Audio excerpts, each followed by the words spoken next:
চীন রাশিয়ান সেনাদের গোপনে প্রশিক্ষণ দিচ্ছে বলে চাঞ্চল্যকর তথ্য ফাঁস করেছে বার্তা সংস্থা রয়টার্স। গেল বছরের শেষের দিকে চীনের সশস্ত্র বাহিনী প্রায় ২০০ রুশ সেনাদের প্রশিক্ষণ দিয়েছে এবং তাদের মধ্যে বেশ কয়েকজন ইতোমধ্যেই ইউক্রেনের রণক্ষেত্রে ফিরে গেছেন। ইউরোপীয় ৩টি গোয়েন্দা সংস্থার বরাত দিয়ে রয়টার্স এই দাবি করেছে।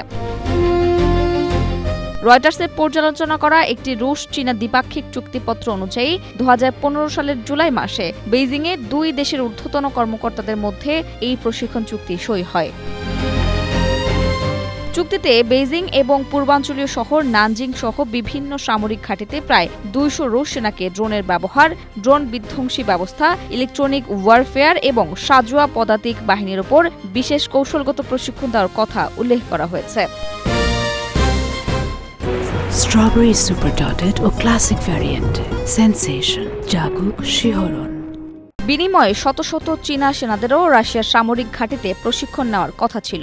এই সফরের বিষয়ে কোনো প্রকার গণমাধ্যম প্রচার বা তৃতীয় কোনো পক্ষকে তথ্য না জানানোর জন্য চুক্তিতে কঠোর নিষেধাজ্ঞা জারি করা হয়েছিল। ইউরোপীয় গোয়েন্দা কর্মকর্তারা জানিয়েছেন, ইউক্রেন যুদ্ধে ড্রোন একটি অত্যন্ত গুরুত্বপূর্ণ হাতিয়ার হয়ে উঠেছে।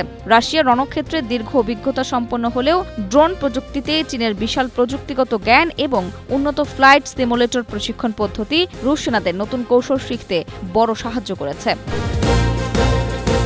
চীনে প্রশিক্ষণপ্রাপ্ত রুশ সেনাদের একটি বড় অংশই ছিল উচ্চপদস্থ সামরিক প্রশিক্ষক, যারা দেশে ফিরে অন্য সেনাদের এই প্রশিক্ষণ দিতে সক্ষম। ইতোমধ্যেই ডনবাস ও জাপোরিঝিয়ার মতো অধিকৃত ইউক্রেনীয় অঞ্চলে ড্রোনের সাহায্যে প্রত্যক্ষ যুদ্ধ পরিচালনায় অংশ নেওয়া বেশ কয়েকজন রুশ কর্মকর্তার পরিচয়ও নিশ্চিত করেছে একটি গোয়েন্দা সংস্থা, যাদের পদমর্যাদা জুনিয়র সার্জেন্ট থেকে লেফটেন্যান্ট কর্নেল পর্যন্ত।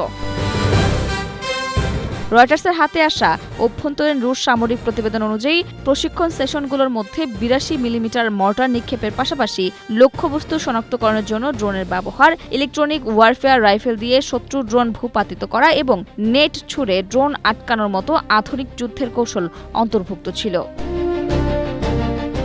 Desk report, Asia post.